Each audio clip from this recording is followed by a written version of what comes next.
como já foi dito, meu nome é Luísa Cipriano, venho do Instituto de Ciências Religiosas de Angola, ICRA-Lubango, e hoje venho apresentar um tema para vocês, que é a educação ambiental em Angola.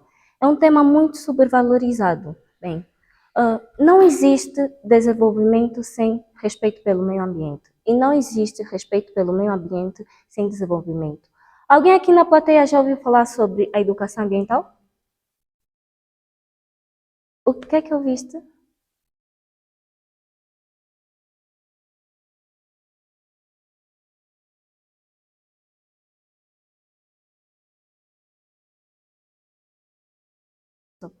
Em Angola, nós enfrentamos vários problemas ambientais, como o lixo nas ruas, as queimadas desordenadas, o desmatamento e águas poluídas.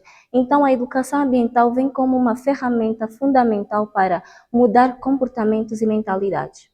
Então, o que é a educação ambiental? Como a nossa colega já disse, a educação ambiental é um processo de formação para conscientizar e responsabilizar as pessoas sobre as práticas ambientais. Bem, ela ensina o uso sustentável dos recursos naturais, ela também ensina as práticas comunitárias e a responsabilidade coletiva. No artigo 39 da Constituição da República, publicado em 2010, afirma que todos têm o direito de viver num ambiente sadio e não poluído, assim como o dever de cuidar. Mas não é o que acontece em Angola. O povo angolano, desculpem, ainda acha que o dever de cuidar do meio ambiente é só uma responsabilidade do Estado e do governo, o que não é verdade. Cada um deve cuidar do que é nosso, cada um deve preservar a natureza e os seus recursos. Há práticas simples no nosso cotidiano que podem fazer grande diferença, como não deitar lixo na rua, não acumular lixo em casa, ouvir o som da televisão ou do rádio num volume aceitável para proteger a nós e aos nossos vizinhos e também não poluir as águas.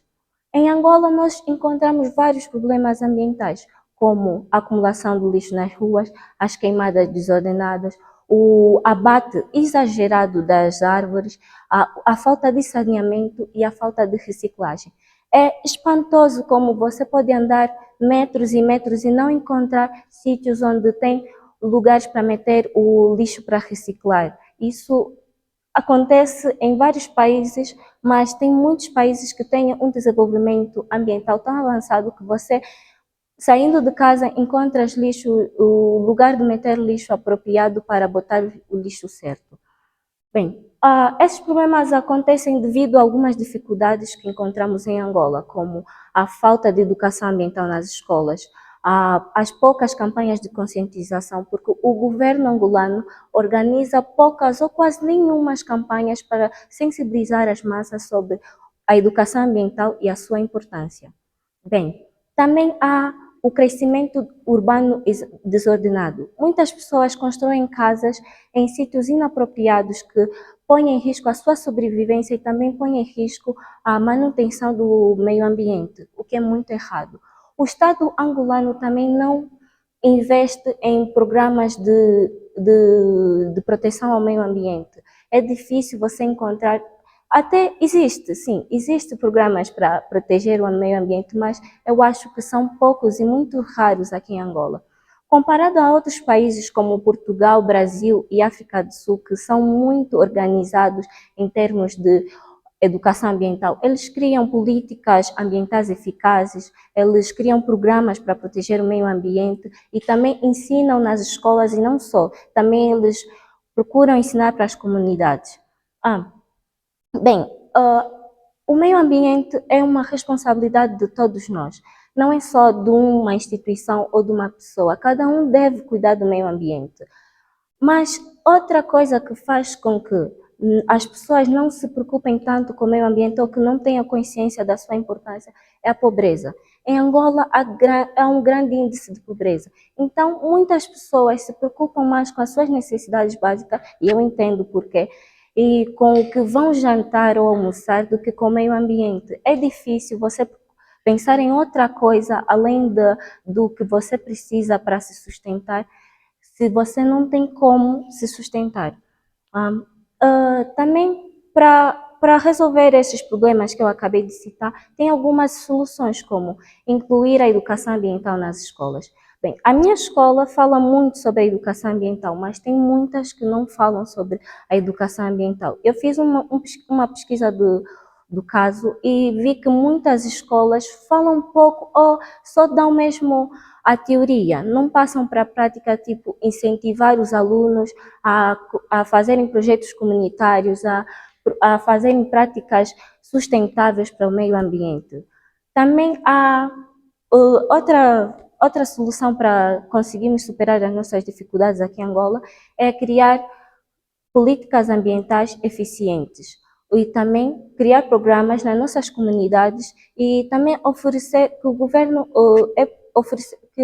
ofereça possibilidades e recursos para que as comunidades consigam fazer as práticas ambientais.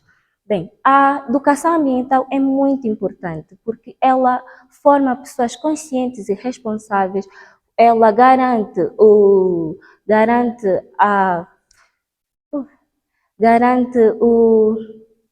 futuro sustentável para as pessoas e sem ela não há mudança de comportamento.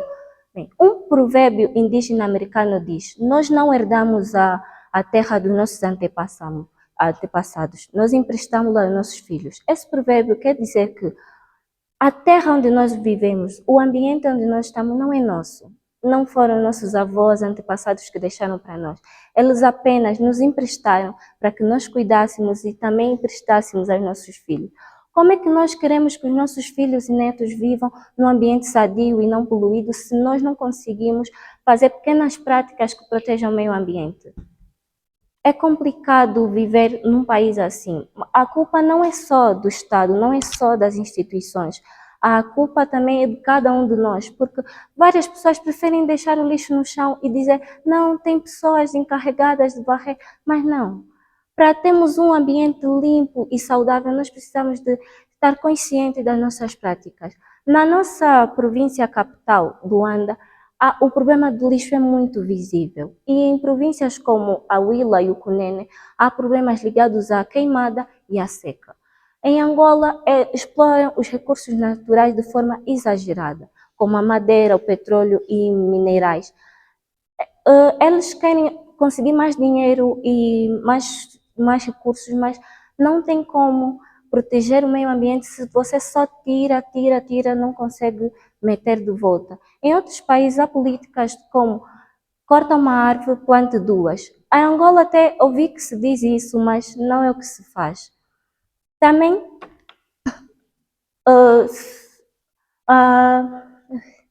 Angola é um país que eu acho que daqui a uns 30 ou 40 anos vai conseguir ter uma estabilidade econômica boa, mas para isso não é só, o desenvolvimento não é só econômico, mas também é desenvolvimento social, cultural e ambiental, porque como é que vamos ter um país bom com várias condições se o país está podre, se o solo não está bom? Nós precisamos de proteger. Para concluir o meu discurso, eu digo que a preservação do meio ambiente vem na mente de cada pessoa. E Angola, educar é garantir um futuro mais sustentável para Angola. Obrigada. O Estado angolano... desculpa, qual era a frase mesmo? A Luísa primeiro afirma que não podemos simplesmente culpar o Estado, mas depois diz que o Estado investe pouco nas condições que proporcionam um bom ambiente, uma boa educação ambiental em si. Eu acho que eu deveria primeiro meter a frase de o Estado investe pouco nas condições, mas também não podemos só culpar o Estado. Nós também devemos fazer a nossa parte para cuidar do meio ambiente. Organizar. Ok.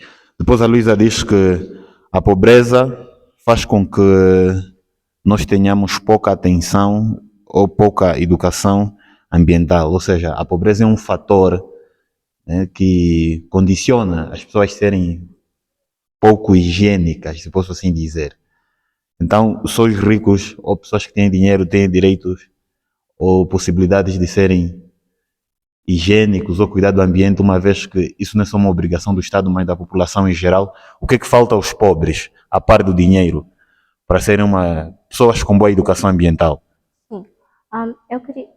Nisso eu queria dizer que a pobreza faz com que as pessoas não consigam pensar além da fome, além das necessidades básicas, e que façam de tudo para conseguir ah, o alimento, as necessidades, e não pensem ou pensem pouco na educação ambiental. Não quer dizer que os pobres não consigam higiene nem assim, mas é difícil quando tu não tens nada pensar em práticas que vão cuidar do planeta, porque estás preocupado contigo e com a tua alimentação. Mas tem-se dito que, ainda vamos aqui, o primeiro mundo, ou a primeira sociedade é a família. Então, apesar das pessoas terem essa escassez de recursos materiais ou estarem em companhia da pobreza, ainda assim estão impossibilitadas de cuidarem, pelo menos, do seu ambiente onde elas ficam, uma vez que a pobreza condiciona as pessoas a não terem atenção nesses aspectos da educação ambiental.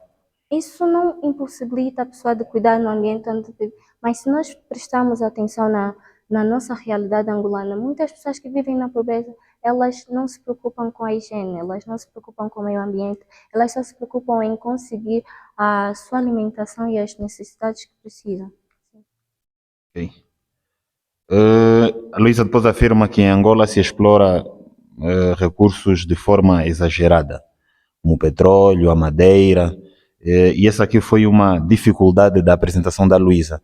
Não teve embasamento, né? Não teve, não, citou em algum momento, mas não referenciou de onde vieram esses estudos, né? Quais são as organizações que fizeram esse estudo, por exemplo, onde foi buscar essa informação de que Angola se explora muitos recursos e praticamente quais foram as fontes que deram suporte à apresentação da Luísa. Em nenhum momento, não sei se esteve distraído, mas em nenhum momento consegui ouvir pelo menos um estudo feito por uma universidade, um autor em si. Então gostaria de saber se esse estudo foi feito por que organização ou por que autores ou autor. Eu, essa parte sobre a exploração excessiva em Angola, eu li num livro da sexta classe há dias e não sei bem quem escreveu o livro, mas eu achei coerente porque, vendo a nossa realidade, eu também acho que a exploração dos recursos naturais em Angola é meio excessiva, como a utilização da madeira para produzir o carvão é feita de forma exagerada e também de outros recursos, sim, mas não consegui apoiar com autores. Quando se refere de outros recursos, não está a se referir no Mupopo, né? Parece que lá estão a. Por fim, eu tenho aqui uma última pergunta. Parece que Angola é um país que muitas das vezes tem sido visitado por imigrantes, principalmente nossos irmãos congoleses. E a Luísa, em algum momento, refere que se nós quisermos ter um desenvolvimento melhor daqui a alguns anos, o nosso desenvolvimento, a nossa educação não pode simplesmente cingir-se na educação econômica, temos que ter uma educação forte também social e cultural. E essa questão do fluxo migratório, em algum momento, traz pessoas para o nosso país que estão distante da nossa realidade cultural e social. Às vezes, né, povos que têm hábitos diferentes dos nossos. Então, qual a ameaça do fluxo migratório para a questão da educação ambiental?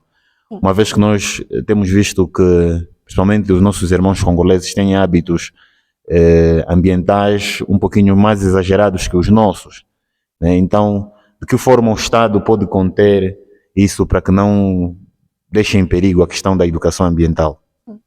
Eles apresentam uma grande ameaça porque eles foram educados de forma diferente e talvez não sabem as mesmas regras de educação ambiental que nós. Mas um ponto muito importante é as campanhas de sensibilização. Pode ocorrer campanhas de sensibilização em pessoas que sabem a língua deles, a língua materna ou mesmo português, e falar sobre a importância, falar sobre o que se deve fazer para proteger o meio ambiente. É isso que é o que eu acho que o Estado deveria fazer. Em forma de sugestão, o que é que o Estado devia fazer para proteger o meio ambiente? Eu acho que deveria investir mais em infraestruturas que conseguissem deveria investir mais em infraestruturas para que escolas e comunidades tivessem os recursos necessários para realizar as práticas de educação ambiental. Porque eu sei que é a responsabilidade de cada um de nós, mas também eu acho que com a ajuda do governo nós conseguimos mais. Ainda estou à espera das sugestões. De sugestões. Sim, Que o Estado pode fazer para... sim. O que é que sugerias? Caso o Estado te pedisse uma consulta, o que é que sugerias ao Estado? Campanhas de sensibilização, podia também implementar a educação ambiental no currículo escolar, podia também fazer pequenas atividades comunitárias em províncias que tivessem com vários problemas ambientais, porque a província do Lubango, em detrimento do lixo, está muito melhor em relação a outras províncias como Luanda e outras. Então eu acho que deveria priorizar campanhas comunitárias nessas províncias assim. Obrigado. E a começar nisso, eu digo já, tens uma boa dicção, ok? Entenda-se, dicção, a articulação correta das palavras. Então, articulas muito bem. Quem te diz tens uma boa dicção, no fundo, está a te dizer, falas bem. Obrigada. E isso, no contexto da oratória, é só eloquência. O triste, entre aspas, é que é só eloquência. Para ser orador, a parte da eloquência, precisa ser retórico, né? Ter retórica. Uma coisa é entreter, outra coisa é convencer. Muitos entretem, ou seja, falam bonito sem convencer, e outros convencem sem falar bonito. O que se recomenda é ter as duas ferramentas. Ao falar em público, um orador precisa ser eloquente e ser convincente, ok? Então, a parte no quesito eloquência, estás muito bem e estás de parabéns por isso. A provocação com que começou, agora vamos diretamente naquilo que foi a sua apresentação, educação ambiental. A provocação com que começou, qual foi a provocação? Já alguém ouviu falar em educação ambiental? Se o público respondesse não, ficarias apavorada, isso obrigaria a que fizesses um reajuste naquilo que foi o teu guião. O que se recomenda é prestar muita atenção para as provocações. No princípio, para chamar a atenção ou estimular a plateia para a nossa abordagem, as perguntas não devem ser muito diretas. Elas devem ser de reflexão. Outros preferem argumentar pergunta retórica. Quem de nós nunca jogou lixo à rua? Ok, quem vai dizer não nessa resposta? Mas você, ao dizer, já alguém ouviu falar de educação ambiental? Não. Alguém mesmo vai dizer, nunca ouvi falar em educação ambiental. Repare nessas duas formas de provocar, porque o que se quer é despertar a atenção da plateia para a nossa abordagem. E é o que estamos a dizer. Para despertar a atenção, as perguntas não devem ser de respostas diretas. Já ouviu falar de não, ok? Porque a resposta, para esse tipo de pergunta, a resposta é de sim ou não. E no princípio da abordagem, a provocação que a gente faz, as respostas não devem ser de sim ou não. E também não devem ser perguntas que precisem necessariamente de respostas. Por isso é que eu disse provocações. Duvido se alguém nesta sala nunca tenha jogado lixo à rua. Nunca tenha, por exemplo, ido à praia e... Okay? São provocações, são suposições, porque quando você faz... palestra sobre oratória. Já alguém aqui sabe falar em público? Eu não sei. E depois vou fazer como? Então, as provocações não devem ser muito de respostas diretas. Já disse sobre a dicção. Luísa, tens um vício. Na sessão passada falamos sobre os vícios e nem vamos nos alongar sobre isso, mas utiliza muito a expressão bem. em algum momento disse, em Angola eu acho que, ok? Em Angola eu acho que o que se recomenda é que quem vai falar em público e nessas condições, pensamos nós que é uma autoridade no assunto. Vai falar sobre a educação ambiental, estamos diante de uma engenheira ambiental, de uma especialista em agronomia, enfim. Nesse quesito, em Angola eu acho que, ao invés de, em Angola eu acho que, substituir o acho, a questão é muito simples. Em contextos acadêmicos, a expressão acho, ela é substituída pela expressão penso ou entendo, ok? A importância da gesticulação servem para enfatizar os aspectos mais importantes do discurso. Servem para abrir, dar ênfase. Ao falar para um surdo, não, ok? Ele não ouve. Mas quando você faz tim, tim, já comunica negação. E você, sem emitir som, mas ela já dá ênfase. Isso é por conta, essa ênfase, as pessoas andam muito distraídas. Quando você, isso de repente estava a dormir, acorda. De repente, está a indicar aonde? Por outro lado, sejam bem-vindos. Educação ambiental, abrir as mãos, postura em palco, ex-artista, por isso é que a oratória é arte. Falar em público, por um lado, também é habilidade, porque aprende-se, mas abra-se para o auditório, ok? Abra-se para o auditório. Haverá certamente ambientes em que vais ficar muito mais fechada e acanhada no auditório do governo provincial, na Assembleia da República, essa postura, enfim, mas aqui, a comunicar de jovem para jovem, neste espaço, abra-se. Basta a nossa voz, não basta a nossa forma de articular as palavras, é importante que a expressão, a comunicação não verbal também adicione. Estás a ver conforme eu estou a fazer? Eu podia dizer tudo isso, mas só assim.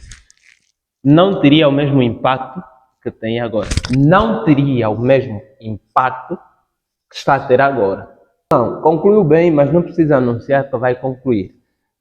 Bom, mas vamos ao que interessa. Entre tantas coisas, já na etapa final, por exemplo, quando lhe pediram para falar de alguma fonte relacionada à questão em que mencionou o livro da sexta classe, gostaria de dizer que para este concurso nós queremos que os oradores sejam os mais formais possíveis. E ser formal na linguagem não significa ser rebuscado, não significa ter termos que sejam difíceis de serem compreendidos pelo uso a que estamos habituados com essa mesma língua no nosso contexto. Então, dá para ser refinado, não é, com o discurso formal e tendo palavras comuns. Então, eu acredito que seja comum para a Luísa, que já tenha ouvido a expressão manual do aluno, não é, em vez de livro, porque tecnicamente aquele material didático costuma ficar na categoria de manual do aluno. Então, em vez de se referir a ele como livro, é mais conveniente. Nós vamos entender ao que está a se referir, mas nós sabemos que tecnicamente aquilo tem uma categoria própria. O que está em causa é que a Luísa não usa, vamos assim dizer, não usa o verbo no tempo certo. O que é que se passa?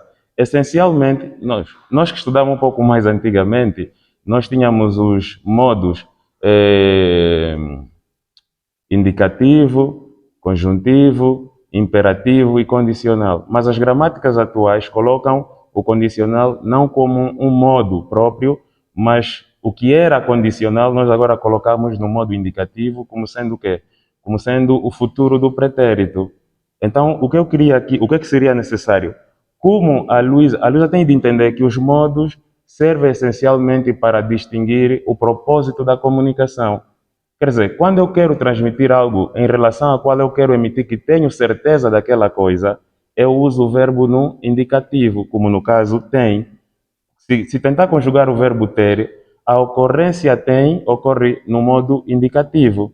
Então, em vez de ser pessoas que têm ou pessoa que tem, então tinha que ser com pessoas que tenham, não é? Pessoas que tenham conhecimento, porque eu não estou a emitir sobre um facto, estou a emitir sobre uma expectativa, uma dúvida. Eu não tenho certeza que existam pessoas, não consigo indicar essas são as pessoas que dominam ou que têm o tal conhecimento. Eu estou a dizer que, na eventualidade de haver pessoas com conhecimento, são essas que devem passar essa sensibilização. Então, o verbo tem de estar no conjuntivo, que é o modo em que nós exprimimos as coisas como coisas em relação às quais não temos certeza. Porque quando é para emitir com certeza, usamos o modo indicativo. Está claro? Sim. Vamos lá ver. Outras coisas ditas pela Luísa. Perguntou no início, alguém já ouviu falar sobre educação ambiental? E depois perguntou, o que é que já ouviste? Vamos ver se não existe concordância entre né, essas orações, essa sequência de frases interrogativas. Quando eu pergunto, alguém, eu estou a tornar esse discurso facilmente cairia para uma colocação impessoal, em que eu, por exemplo, quando eu digo o que é que ouviste, eu estou a me referir à segunda pessoa. Então, e depois daquilo que o professor Fio já ensinou, quando você se refere na segunda pessoa, claro que não ensinou hoje, mas e nós sabemos isso, é como se fosse alguém da tua confiança. E aqui a tua relação é formal conosco, é formal com o auditório.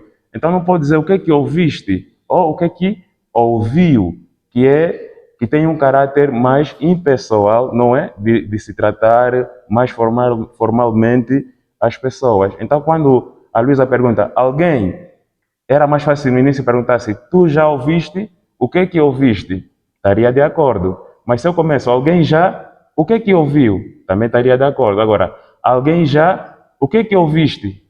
Não tem compatibilidade, não tem concordância. Bom, também quando fala quando cita o artigo, não é? E diz assim, no artigo tal afirma. Não é correto que se diga no artigo tal afirma. Ou seja, a minha pergunta seria, quem afirma no artigo tal? O artigo mencionado pela Luísa. Quando dizes no artigo tal, afirma. Quem afirma?